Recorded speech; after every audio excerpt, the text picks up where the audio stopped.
Hi, I wanted to share my experience with you guys on driving cross country with two babies that were 11 months old. Basically, just to help you guys on if you're planning to move cross country or go on a road trip or whatever it may be, that you have babies that are crawling but not walking, and just for entertainment and kind of what worked as we went on.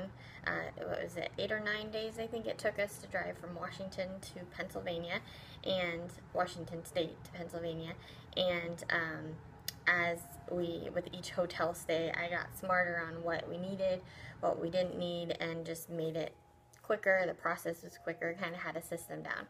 So like I said, we started in Washington, and my twins were just turned 11 months. They were like 11 months and a few days, and so my husband was driving a U-Haul with the car towed behind that, and then I was in the van with the babies. So it's not like I had someone driving with me where I could turn around and grab them a toy or this or that. So this is just solo. You know, we had to make frequent stops. So basically we would try to do about 300 to 500 miles in a day, and that just depended. It was closer to between 3 and 350, 3 and 350 miles a day, because that and time is like an 8-hour day. We tried one day, I think we did a little over 500 miles, and it was exhausting. We were spent. The babies were spent. It's hard to hear them cry. It's hard to not allow them to get out, move around. Like I said, they weren't walking, so it's not like we'd go to a rest stop and let them, run it out. We couldn't. Getting them out of the car seat and holding them, or putting them in a stroller, or sitting in a high chair at a restaurant was basically the extent of like them stretching their legs until we got to a hotel where they could crawl around and play, which is what they liked. So we did make a decision that we would buy DVD players for the car. We didn't have any. Our kids before this drive really hardly watched TV. We had it on in the background. They didn't really pay attention to it much, but I knew that, again, being alone in the car, I needed something. It was a long drive, so I wasn't sure if it was going to work. I wasn't sure if they were going to even care about it, but we bought the little DVD player that has a screen for each seat, and I think it was only like $100. It wasn't that much. And then we had some Baby Einstein DVDs, and then we got a few other ones just to have a variety, just to see if one works better than the other one as far as catching their attention. So we did Mickey Mouse Clubhouse and SpongeBob and what was the other one? Dora. Yeah, and then we had a few Baby Einsteins. And so they really loved them. Luckily, honestly, it was probably our savior as far as catching their attention between naps and the DVD. It would at least catch their attention. Baby Einstein, they could run through like 1 or 2 times of the same show, which they're only about 20 or 30 minutes, but that's an hour of driving, and so they really liked it, enjoyed it. So that was tip number 1. I know, a lot of people are against screen time. Now, after having it though, and going through that trip, they are more interested in TV. But again, they don't just sit there and watch it, nor do we give them the option. But when we wake up in the morning and they're trying to just kind of wake up and, they might want to nurse, then we do have on the Disney channel with Mickey Mouse, and what else is on there? Sophia the First and Doc McStuffins. So we'll have it on there for background, and they might, pay attention, but mostly what catches their attention is when the music comes on, the intro, or if there's any kind of song, then that's when they're intrigued, and they're clapping their hands and they're dancing, and it's super cute. I think it's cute, so nothing wrong with that. I'm okay with it. The next thing that we did, and I made sure of, was the front seat was stocked with snacks that I was comfortable giving them in their car seat. So we had Mums, club crackers, we always had water for them, and Cheerios. So those were the 3 snacks that I was okay with them eating. They didn't have any problems.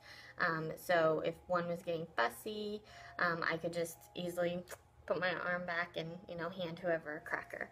Or, oh, the other thing were these little, they're vanilla cookies, but they're in the kids aisle. I think by Gerber. They like those. They're sick of them now, but they like them. They're just bland, taste vanilla, kind of like vanilla wafers, but more bland, less sugar.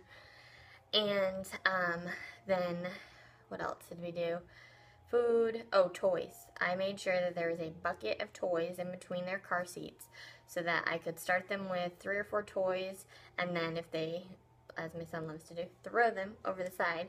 In the end, when they were fussy, I could just reach my hand back and throw them a toy. And in the middle console up by me, I had a huge bag of Binkies because my daughter loves Binkies. She can't go to sleep without the Binky. Well, she probably could, but let's just say when she's tired, she has a Binky and she has a blanket to hold and put on her face. That's it. She'll go to sleep. So I had a bag of Binkies so that if she lost hers or whatever, started crying, I could give her a Binky. And then we made sure that we stopped for breakfast, lunch, and dinner. Obviously, we would be at the hotel by dinner, but for breakfast and lunch, like, there was no skipping that. We made sure that we went and they could stretch their legs, they could get a good meal, because typically when we'd start the day, we would go have breakfast before we got on the road, so their bellies would be full, and they'd have toys, they'd have a show, they'd take a nap. So really, we were set to drive until it was time for lunch. And again, do diaper change, even if they weren't super wet or whatever it was, we would do diaper change every time we stopped. If they fussed, we'd stop at rest stops. Again, you can't do too much but hold them. They were standing and walking, you know, assisted with holding our hands. So I did have shoes for them that I had purchased, so we would, you know, let them kind of walk around that way. I had it so that in the back of the car, I had enough room so that I had my changing pads so that they got changed in the back of the car instead of gross rest stops and restaurants. Also just made it easier. It was less stuff to bring in. The diapers and wipes, changing table, everything was right there.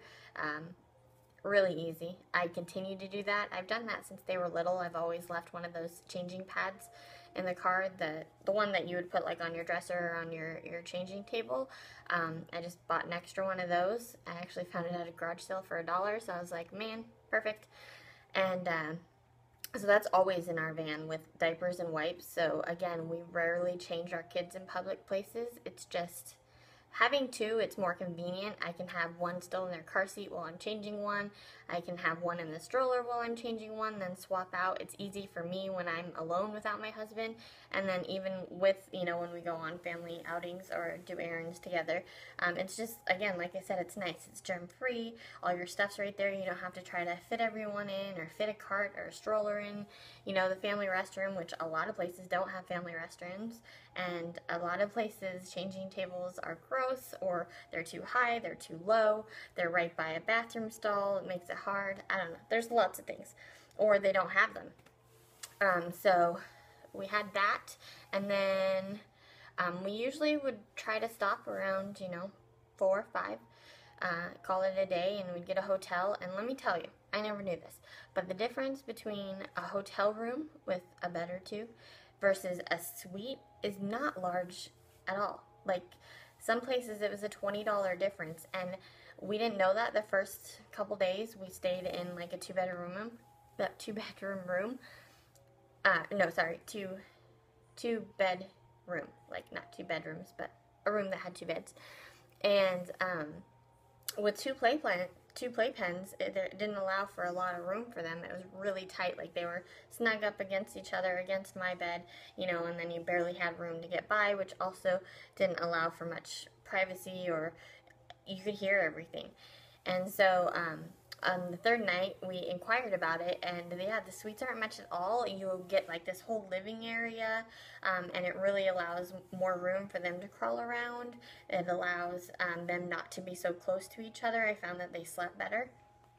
As far as what we brought and what I ended up finding out was useful or not necessary was the have-tos, the musts that you have to have in a hotel room with the babies are the Munchkin sound machine.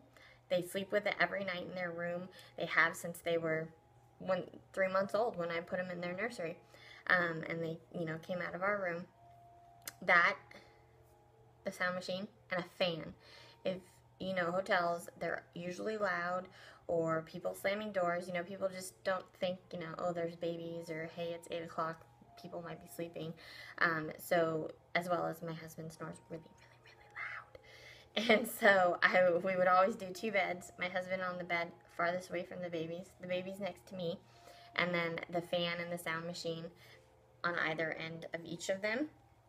Also, I would cover their playpen, I would put the Aiden and Nay, really the light blankets, over each side of the playpen so that they couldn't see us or see each other. It would also kind of block any light from us going in the bathroom.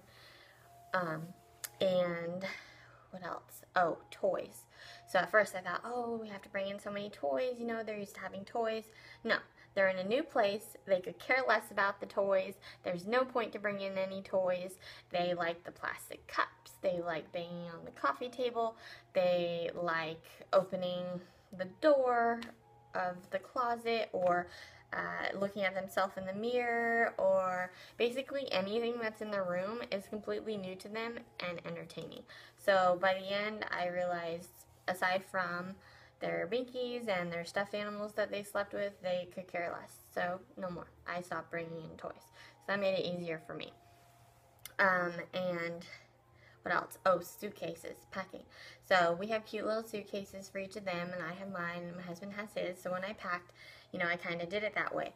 But it's silly to bring in 4 suitcases. When you're packing to go in a hotel with twins, you have 2 playpens, 2 mattresses, 2 of this, 2 of this, you have so much, it would be so much.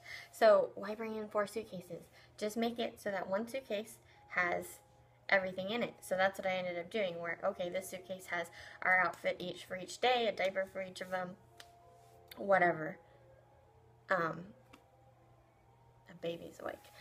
Whatever that we would need. So I'd rather bring in 1 suitcase than 4 suitcases. And then I had our toiletries in its own separate thing. And what else? Oh, poor Tristan's awake. So yeah, pretty much it was just whatever could keep them happy in the car. Food, toys, binkies, DVD, stop frequently, make sure they're full. Nursing, they just didn't nurse very well on the road. So once we got to a hotel, that's when they nursed. But other than that, my babies just aren't into nursing in public or on the go. It's too many distractions. So I ended up where I wasn't nursing, and I did have to pump. So that's a necessity. If you're a nursing mother on the go and have a hard time with your baby, bring your pump. I've suffered from mastitis 3 times. Didn't want to again, so I just pumped it and threw it away. They don't drink out of a bottle. I couldn't save it. We were on the road. But having the pump did save me, I think, 2 or 3 times. And I guess just try to relax. I found if I was more relaxed and oh, everything's gonna be okay, everything's fine, talk to them, sing to them, then the ride kind of went better. When they were crying a lot, it would stress me out because I hate hearing them cry, and then it seemed like it just stressed them out, and then everyone was grumpy, and it just didn't end good. So hope this helped you. Hope it gave you some tips if you're planning to go on a vacation or move or whatever it may be. But yeah, I hope I helped you guys. See you later.